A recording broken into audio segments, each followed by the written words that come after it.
This week's vlog is a mix of everything we love: community, creativity, and of course, poker. We kick things off with a super fun appearance on the Overlay podcast. And then, because balance matters, we found ourselves at an Alanis Morissette concert that absolutely blew us away. Now it's time to lock back in at the Venetian Ultimate Stack, shake off a little winner's tilt, and chase another deep run.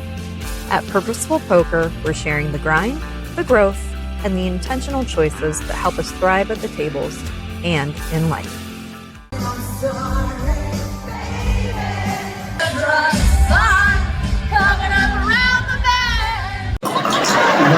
why don't you go f*** yourself?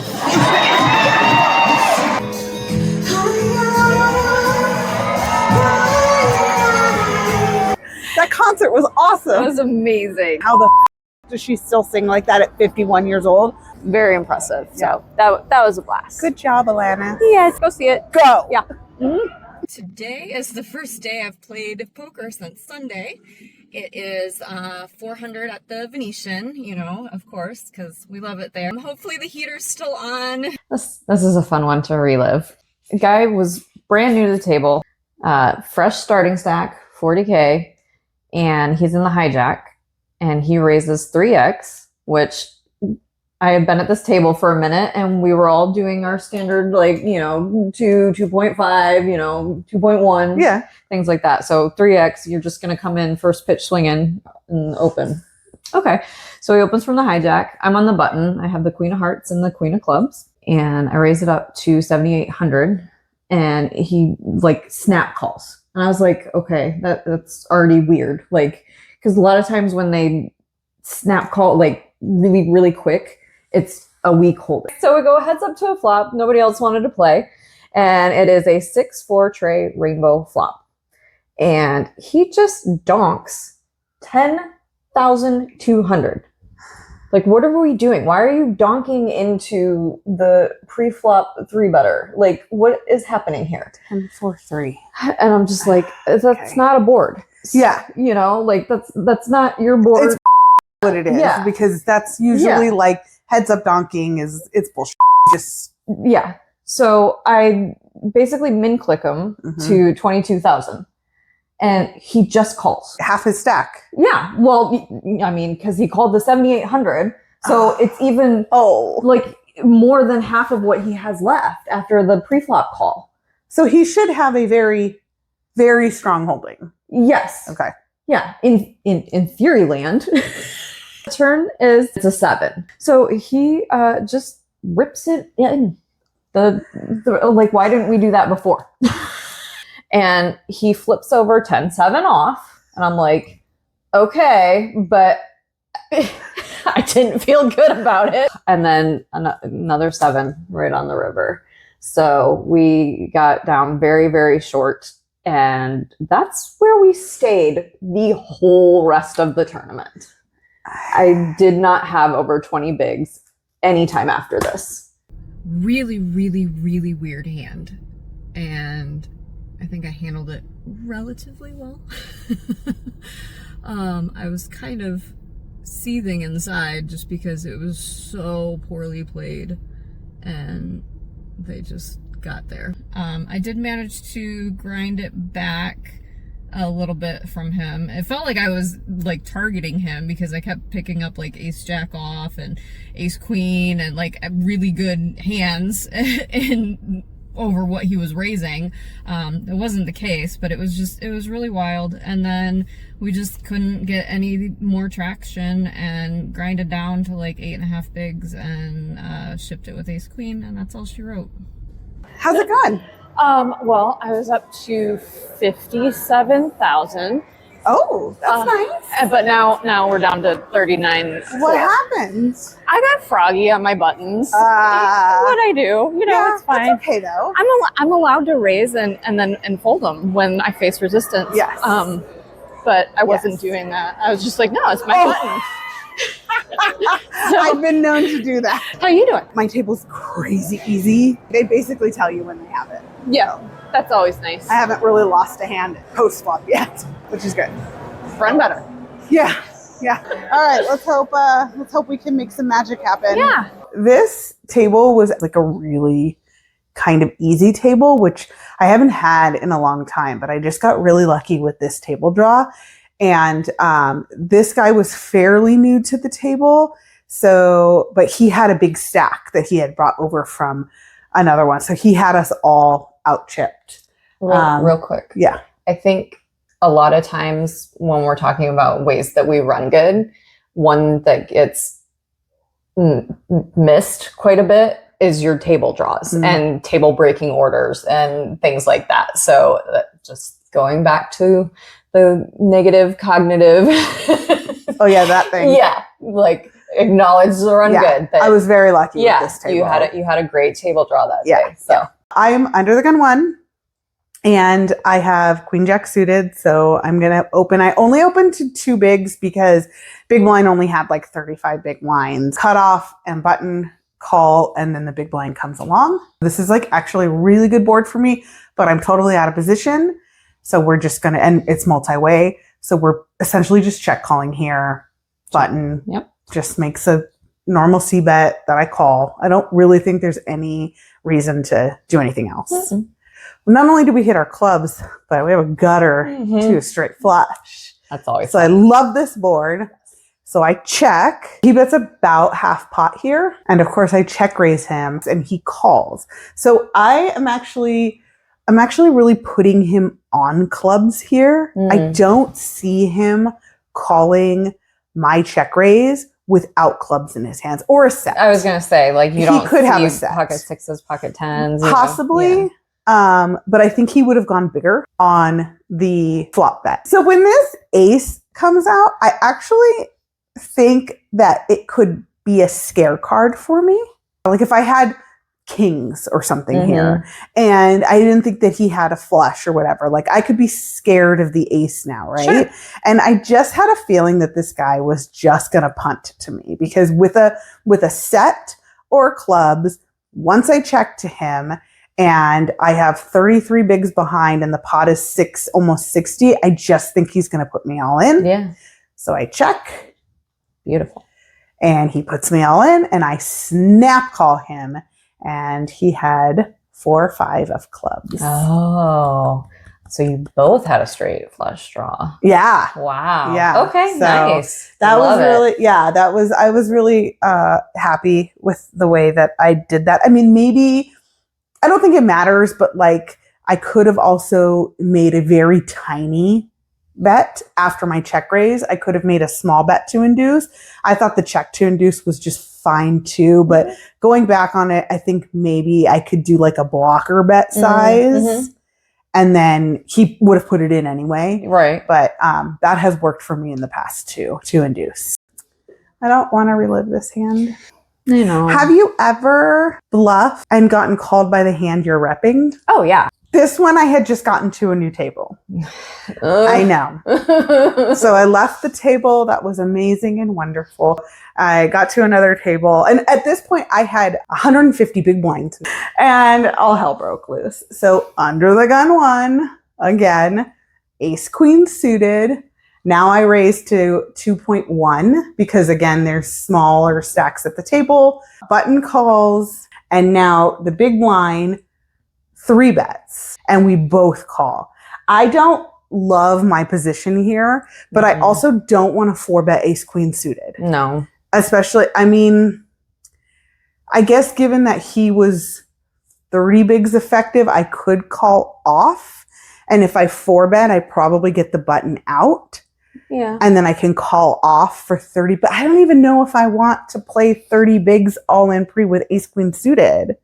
I don't know. You don't hate it, but I don't hate it. You don't love it. But I don't want to go multi-way either. So do I just take the equity versus 1? I know that you're out of position, but you're not out of position to the 3-better. Right. You know, so you do kind of want to be able to just navigate and outplay them post. So we call and we actually get an amazing flop. This is very strong with the big blind now leading into 2 of us. Again, maybe I should have raised here.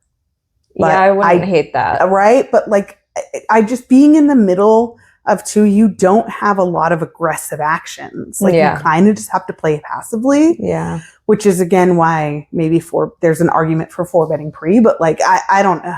So I just call and the button calls. So now we have a bloated pot Mm-hmm. of almost 50 bigs.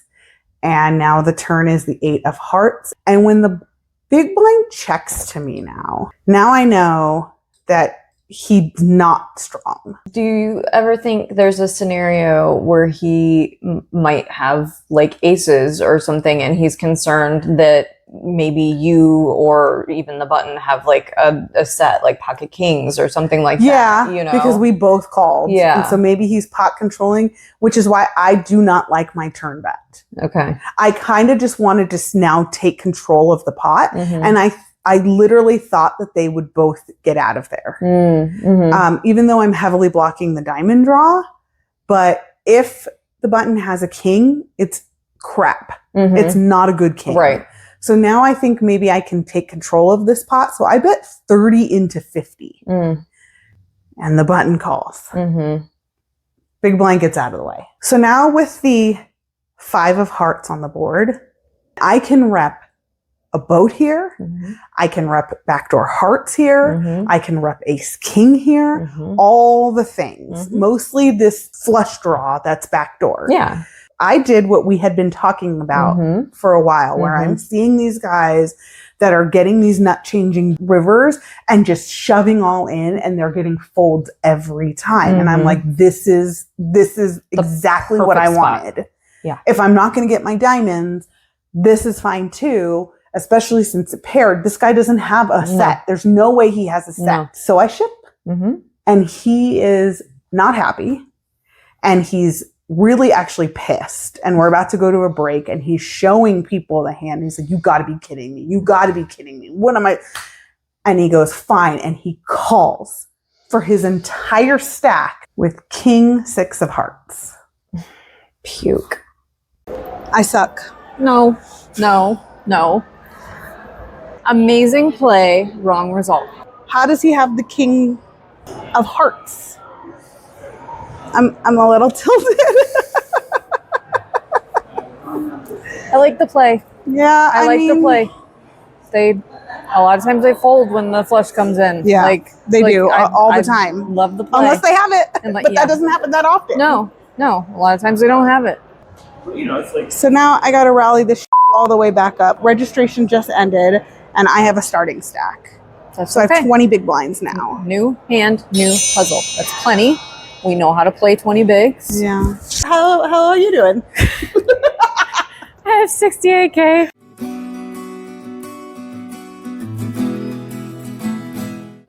Basically, after my second bullet, I was not above 20 bigs the whole time. The whole time. I would fold some more, and fold some more. And then I would pick up a premium. And then because these guys didn't want to play post flop at all, we just rippity dippity. And they would give me the chippities. I would double up and then rinse, wash, repeat all day for 2 days. 2 days. And you held, and you're all in. I know, that was crazy. I was acknowledging that, and I was like very, very pleased and happy about that. Yeah. So yeah, we were celebrating those, but it was just very, very boring and grindy. And I wanted to play post flop. I wanted to play poker. I didn't want to let's just flip for stacks. Yeah. It was fun. Super fun. Oh my goodness. Seriously, grindiest tournament that I can recall in, I don't even know when. I have 95K, average is like a 2.25x that, something like that. It's well over 200K. And we're just being insanely patient. We have not had any hands. I just want a tiny baby bag. I don't care. I just want something for all this effort and energy. It's been a long, long, long day of folding lots of garbage. Wish me luck.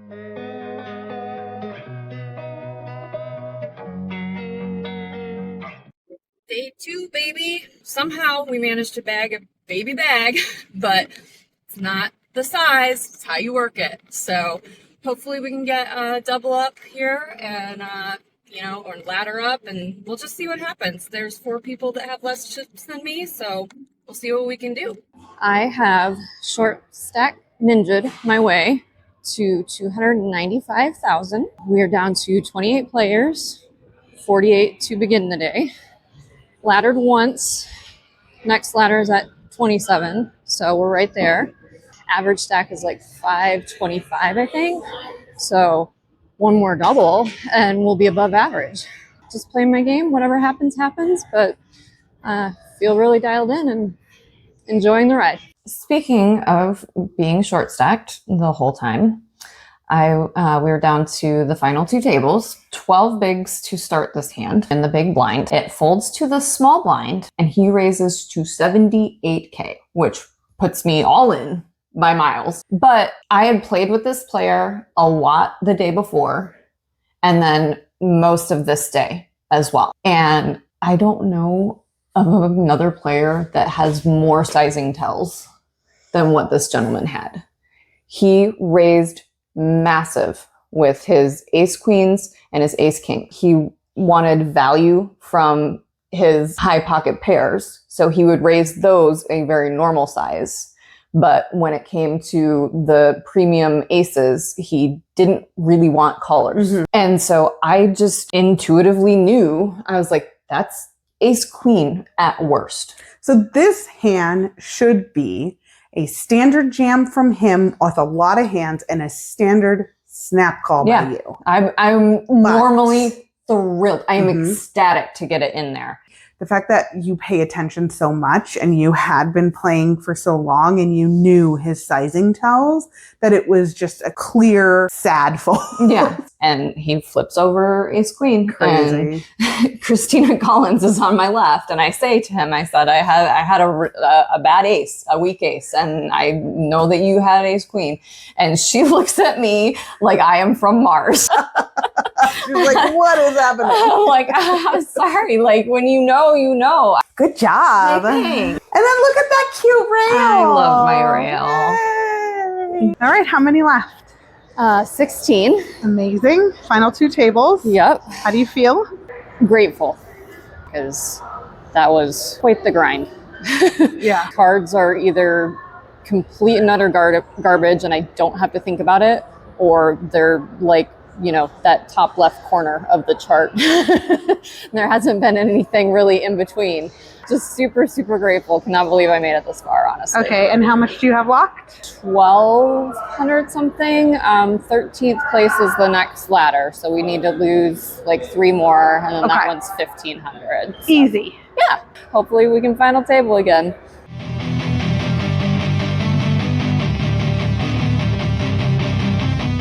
So I was doing my fold thing and trying to find spots where I could 3-bet and utilize my fold equity. But eventually we ran out of fold equity.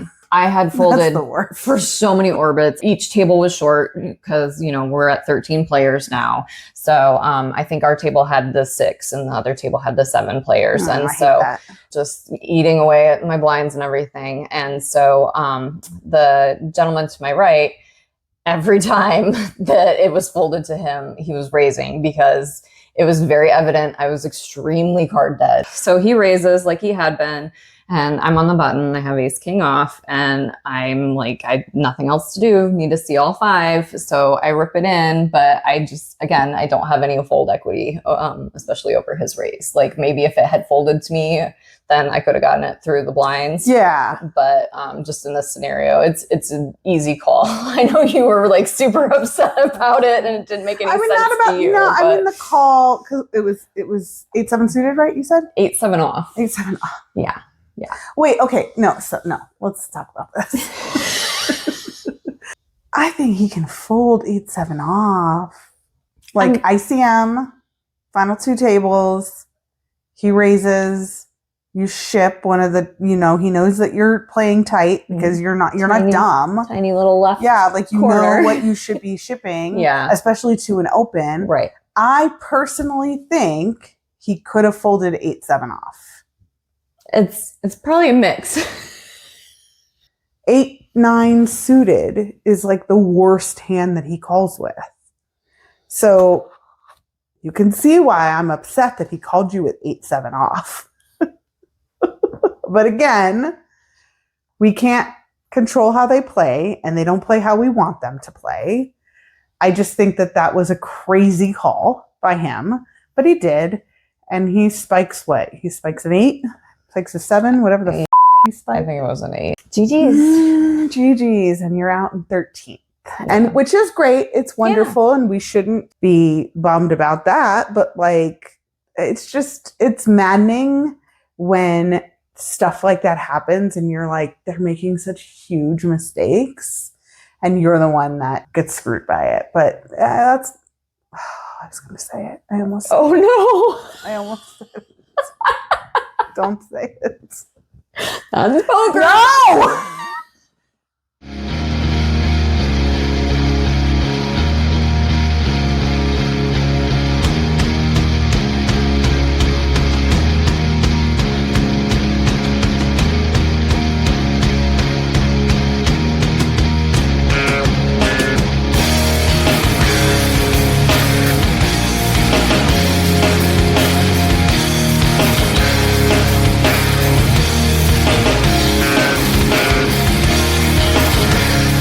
Thanks once again to the Overlay Pod for having us on. I'm Mhm. looking forward to more opportunities like that, and I'm glad that we got to do that together. Thanks so much for watching, guys. Don't forget to hit the subscribe so that you don't miss any of our upcoming ones. Leave a comment.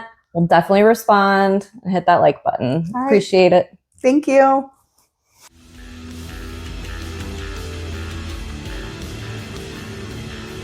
Purposeful Poker.